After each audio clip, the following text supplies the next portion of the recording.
दिवस के अवसर पर मारवाड़ी सम्मेलन कामरूप शाखा आज एक राजस्थानी गीतों की किताब पुस्तिका का विमोचन करने जा रही है। इसमें जो अपने राजस्थानी लोकगीत हैं 128 गीतों को समाहित किया गया है। साथ में ही राजस्थानी लोकगीतियाँ जो होती है उनके अर्थ के साथ में उसमें भी लगाया गया है। तो ये हमने आज सोचा कि मायर दिवस के उपलक्ष्य में ये आज सबसे अच्छा वो है कि जब हम राजस्थानी गीतों की प्रतिभा का पुस्तिका का विमोचन करने जा रहे हैं। इसका विमोचन हमारे होनेवर गवर्नर श्री गुलाब चंद जी कटरिया के कार्यक्रमों द्वारा होगा। और ये प्रोग्राम के अंदर हम लोग कल्चरल प्रोग्राम भी करने जा रहे हैं। या राजस्थानी गीतों का वो भी होगा और राजस्थानी नृत्य भी यहाँ पर प्रदर्शन किया जाएगा। तो मुझे लगता है कि ये एक संस्कृति, राजस्थानी संस्कृति को बढ़ावा देने में ये कामरूप शाखा की एक अच्छी पहल है। मेरे को ऐसा लगता है। धन्यवाद। ये हम सभी जानते हैं कि राजस्थान की लोक संस्कृति का अपना एक अलग ही परिचय है और राजस्थान की लोक संस्कृति ना कि सिर्फ राजस्थान तक सीमित रही है, ये राजस्थान के अलावा भारत के विभिन्न प्रांतों में भी इसका हम बराबर लोक संस्कृति की झलक देखने को मिलते हैं। और आज तो ये एक ऐसा मुकाम को स्पर्श करके आ गई है कि अंतर्राष्ट्रीय स्तर पर भी राजस्थानी लोक संस्कृति की एक बहुत ही सुंदर प्रशंसा की जाती है।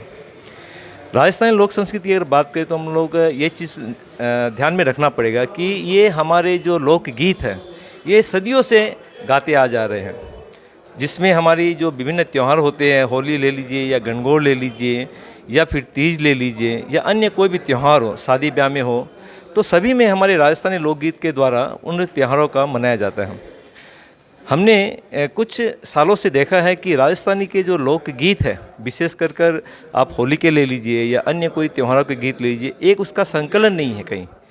तो हमने कोशिश की कि जो राजस्थानी के जो प्रमुख जो गीत है विभिन्न पर्वों में जो गाए जाते हैं, उन सभी गीतों का हमने एक संग्रह करने का एक प्रयास किया। पिछले 6 महीने से हम लोग ने जैसे राजस्थान के कई विशेष व्यक्तियों से संपर्क किया और भी अन्य व्यक्तियों से संपर्क किया जो इस लोक संस्कृति के बारे में अपना एक विशेष ज्ञान रखते हैं। और अंत में हमने एक प्रयास जो करते करते एक इस मुकाम पर पहुँचे कि राजस्थान के 130 जो गीत है, एक संकलन हम लोग ने प्रस्तुत किया है जिसका नाम सुर संगम है। और इस सुर संगम गीत की जो पुस्तिका है, इसमें 5 गीत मैंने भी लिखे हैं, उसके सुर भी मैंने दिए हैं और ये एक नया पहल है। आज एक विशेष दिवस है, हम सभी जानते हैं कि आज मायर दिवस है और मायर दिवस का एक विशेष महत्व रहता है कि अपनी मातृभाषा से हम कितना प्रेम करते हैं, वो आज एक झलक हम देखने को मिलेगा। और आज हमारे ये मारवाड़ी सम्मेलन कामरूप शाखा द्वारा 21 फरवरी 2024 को विवेकानंद केंद्र में एक बहुत ही सुंदर रंगारंग कार्यक्रम का आयोजन किया गया है। और इस कार्यक्रम में जो सुर संगम पुस्तिका है, उस पुस्तिका विमोचन करेंगे महामहिम असम के राज्यपाल माननीय श्री गुलाब चंद जी कटरिया। और इस किताब का विश्लेषण करेंगे माननीय श्री जितेंद्र कुमार जैन, जो प्रधानाचार्य विद्यांचल स्कूल नलवाड़ी के हैं। और इसके अलावा आज के इस कार्यक्रम में ना कि सिर्फ मारवाड़ी समाज से, अन्य समाजों से भी विशिष्ट व्यक्ति लोग यहाँ पर उपस्थित है जो आज इस कार्यक्रम में अपना मंतव्य रखेंगे। और मुझे आशा है कि ये जो सुर संगम पुस्तिका है सभी को बहुत ही पसंद आएगी।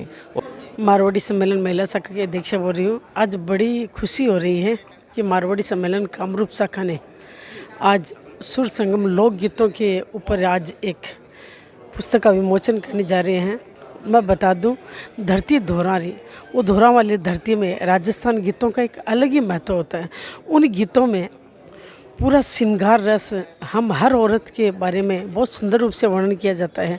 और आज उसी गीतों पर मारवाड़ी सम्मेलन कामरूप शाखा इस आसाम की धरती पर राजस्थान के गीतों को वापस उजागर कर रही है एक पुस्तक के माध्यम से। ये एक बहुत ही अत्यंत ही शोभनीय कार्य है और बहुत सुंदर ये विषय है। और ये भी आज इस पुस्तक का जो विमोचन होगा वो भी हमारे राजस्थान के धोरा वाली धरती से आए हुए हैं, यहाँ के महामहिम राज्यपाल श्री गुलाब जी कटारिया के हाथों से हो रहा है। इससे बड़ा और शुभ संकेत क्या हो सकता है। मैं कामरूप शाखा को तहे दिल से पूरे मारवाड़ी समाज, पूरे राजस्थान समाज की ओर से बधाई देना चाहता हूं कि ये बात बहुत सुंदर आप ये काम करने जा रहे हो आसाम में। मारवाड़ी सम्मेलन द्वारा आयोजित आज इस समारोह में जो राजस्थानी गीतों का संकलन प्रकाशित होने जा रहा है, एक सुखद अनुभव है। देखिए, जिन्हें कला संस्कृति से जिनका कोई वावस्था नहीं रखते, जो वावस्था नहीं रखते, वो एहसास भी नहीं कर पाते कि एक देश की प्रगति, समृद्धि और खुशहाली में कला संस्कृति का क्या योगदान है। और हम विशेषकर जो मारवाड़ से आए हुए हैं, मारवाड़ी समाज, देखने को मिल रहा है कि आजकल उनके शादी विवाह त्योहारों में मानो संस्कृति की वो जो सुहास है वो देखने को नहीं मिल रही, कई कमी है, वो कमी हमें खलकती है। और इस दौरान एक राजस्थानी गीत का संग्रह प्रकाशित होना ये सच में एक श्लाघनीय प्रयास है। संकलनकर्ता संदीप चमड़िया जी का ये सराहनीय प्रयास है और हम इसकी प्रशंसा करते हैं। और ये हमारे समाज के लिए आज की ये तारीख में समझते एक तारीख में तब्दील हो रही है कि आज गुवाहाटी में हमारे पूर्वोत्तर प्रदेश मारवाड़ी सम्मेलन के द्वारा संदीप जी चमड़ा द्वारा संकलित एक राजस्थानी गीतों का संग्रह जब बाज़ार में हमें मिलेगा, हम प्राप्त होंगे, तो हम समझते हैं कि इससे हमारी राजस्थानी संस्कृति का विकास होगा। और आने वाले दिनों में हमारे जो मारवाड़ी समाज है, जो समुदाय के लोग हैं, हम चाहेंगे कि इन गीतों को वो समझें, इस तरह की पुस्तकें खरीदें, ताकि हम असम में जो रच बस गए हैं हमारे कला संस्कृति के विकास में हम अहम भूमिका निभा सकते हैं। और यहाँ भी जो इतर समाज है वो जान सके कि राजस्थानी समाज की भी अपनी इस तरह की संस्कृति, इस तरह के गीत है। तो आजकल शादी ब्याह में हमें उस तरह के गीत नहीं मिलते, अन्य त्योहारों में भी नहीं मिलते। तो ये हमारी एक भावना है और एक सुखद अनुभव है। सत्य अध्यक्ष है आदर जी, सभी मैं अनुरोध करता हूँ कृपया मंच में आए।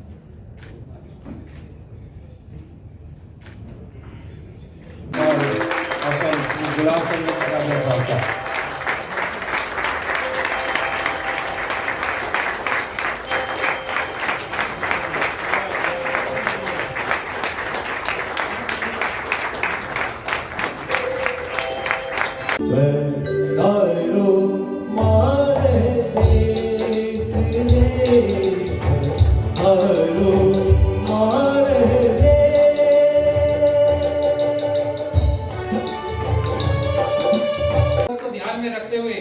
कार्यक्रम आयोजित करती रहती है, जैसे एनआरसी के समय एनआरसी का शिविर, वोटर कार्ड सहायता शिविर, ट्रेड लाइसेंस, फूड लाइसेंस, आपदा सहायता शिविर आदि।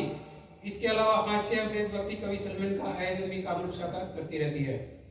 शाखा का स्थायी एवं महत्वपूर्ण कार्यक्रम है एक खोज प्रतिभा की, जिसका उद्देश्य है अपने समाज में छुपी हुई गीत संगीत की प्रतिभाओं को एक मंच प्रदान कर उनको आगे लाना।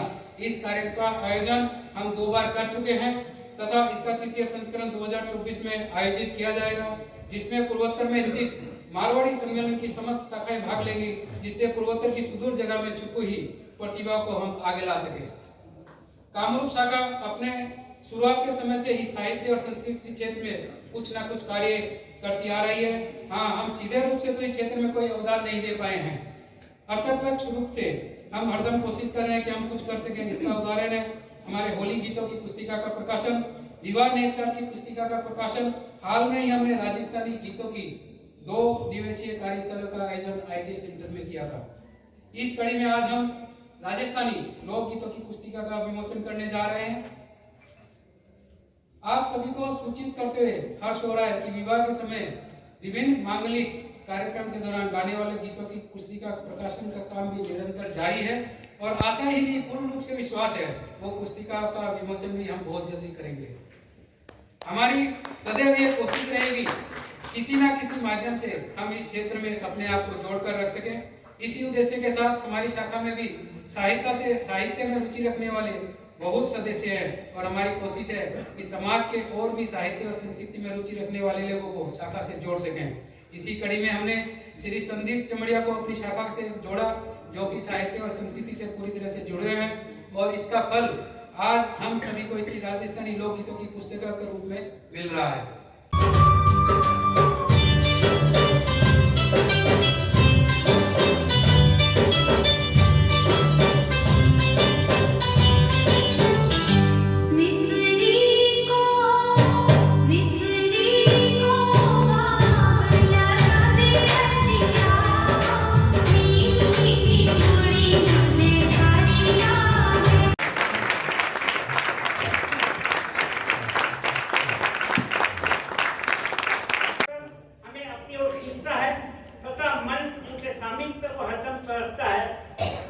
प्रभु का सौभाग्य है कि समाज के छोटे बड़े सभी कार्यक्रमों में आपका आशीर्वाद भरा बंदर हमें अभिभावक की कमी को महसूस नहीं होने देता। प्रभु ने गला भी दिया है और लेखन का स्वभाव भी दिया है।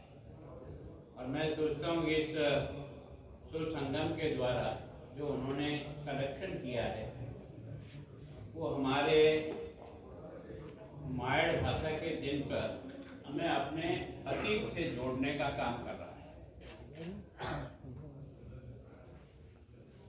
अब थोड़े दिन बाद तो स्थिति ये आएगी कि इसकी भाषा को, लेकिन मैं सोचता हूँ कि भाषा जो है वो अतीत को वर्तमान से जोड़ती है और वर्तमान से भविष्य को जोड़ती है।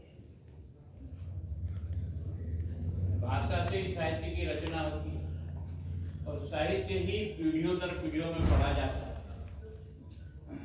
तो मैं सोचता हूँ वास्तव में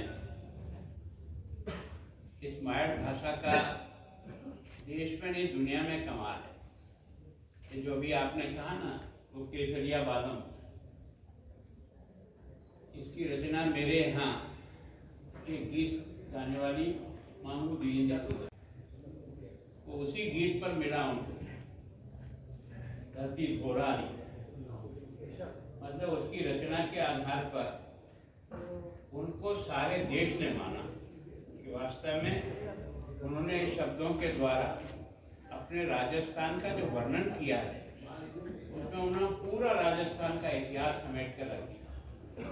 उनको भी पद्मश्री पुरस्कार।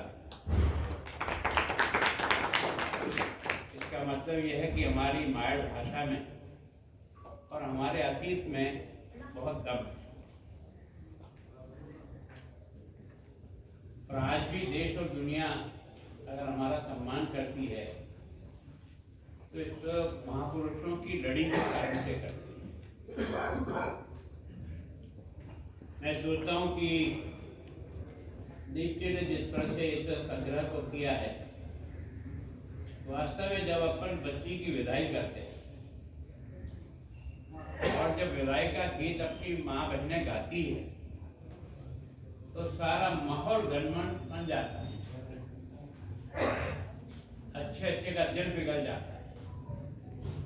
उसके एक एक भाव को सुनकर के लगता है किस तरह से बच्ची को पाला बड़ा किया, हमारे साथ खेली और आज इस देवी पूजन के साथ दूसरे घर की में प्रवेश कर रही है। वो समय कितना वेदनापूर्ण होता है तो उसका विदाई करते हैं। पर ये जो विदाई का जो गीत है ना, ये हमारी उन सब बातों को दोहरा देता है।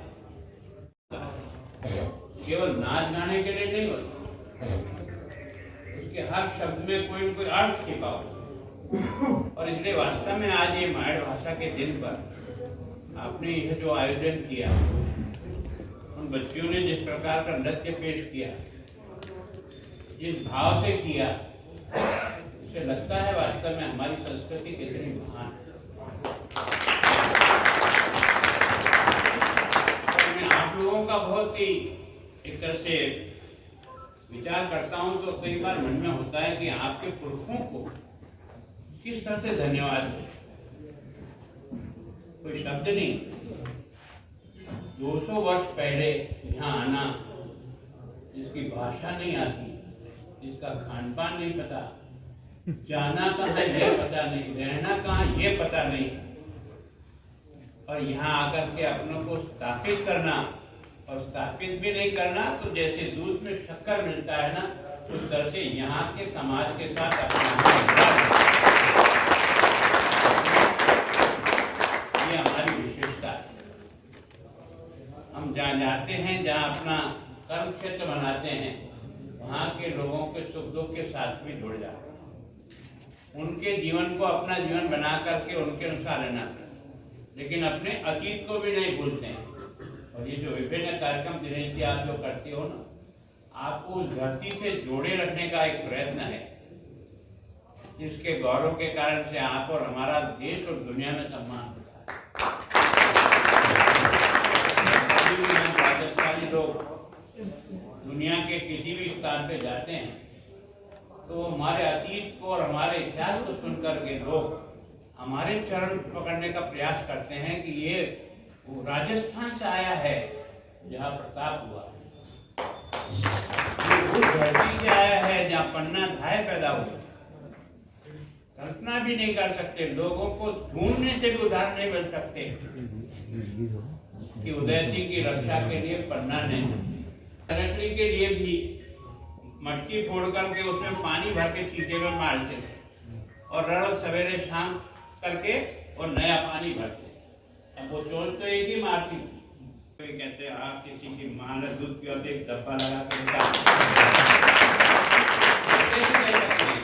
संस्कारों के कारण से।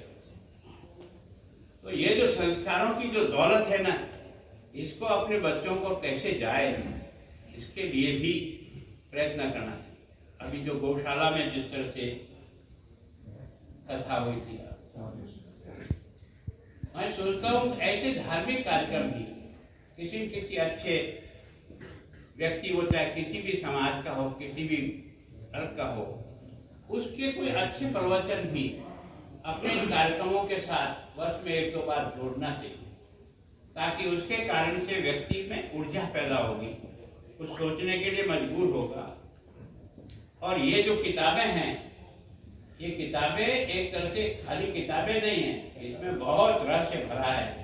इनको पढ़ने की आदत भी बनाए तो समझ में आएगा कि मायड़ भाषा क्या होती है और मायड़ भाषा के गीत संगीत क्या होते हैं और वो किस लिए बनाए गए हैं और क्या समझाने के लिए बनाए गए हैं। मैं सच में संदीप जी आपको बहुत धन्यवाद देता हूँ।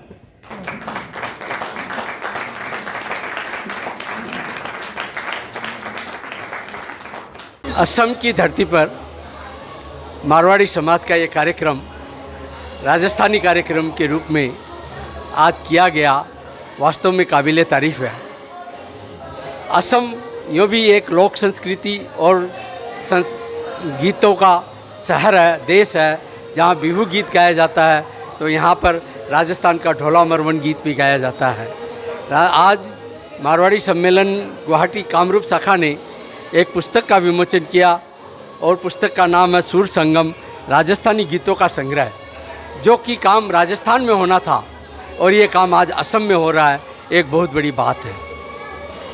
संदीप चमड़िया ने गीत गाए, संतोष शर्मा ने गीत गाए, यानी राजस्थान की धरती के वो बोल, वो गीत, वो संगीत जिसने यहाँ आज समूचे हॉल को गुंजा दिया। और माननीय महामहिम राज्यपाल महोदय वास्तव में अभिभूत हो गए कि उन्होंने ये देखा कि असम के लोग जितने गीत प्रेमी हैं, राजस्थानी संगीत के प्रेमी हैं, ये एक आश्चर्य की बात है। क्योंकि राजस्थान का यहाँ जब समागम हुआ था वो एक व्यापार के रूप में हुआ था, एक व्यवसायियों के रूप में हुआ था, और उन्हीं व्यवसायियों में आज विभिन्न तरह की प्रतिभाएं जो उभर कर आई है वो आसाम की धरती की देन है। और इस धरती पर उन्होंने जो राजस्थान का मान रखा है वास्तव में काबिले तारीफ़ है। मातृभाषारे रचित साहित्य अबिहने एटा भाषी शक्तिशाली হ'ব নোৱাৰে। गतिके आमी मातृभाषा मातृदुग्धर निचिना। गतिके आमी मातृभाषा रक्षा কৰিব লাগিব। जेतियाলৈকে আমাৰ मातृभाषा থাকিব তেতিয়ালৈকে আমাৰ अस्तित्व থাকিব, আমাৰ সত্তা জীয়াই থাকিব, মানুহ হিচাপে আমি পৰিচিত হ'ব পাৰিম। মাতৃভাষা আমি বিসৰ্জন দিব নোৱাৰোঁ। গতিকে আজি মাতৃভাষা দিৱসত মই গোটেই পৃথিৱীৰে লক্ষ্য কৰিছোঁ যে সকলোৱে মাতৃভাষাৰ প্ৰতি ইমান আগ্ৰহীল, ইমান শ্ৰদ্ধাশীল।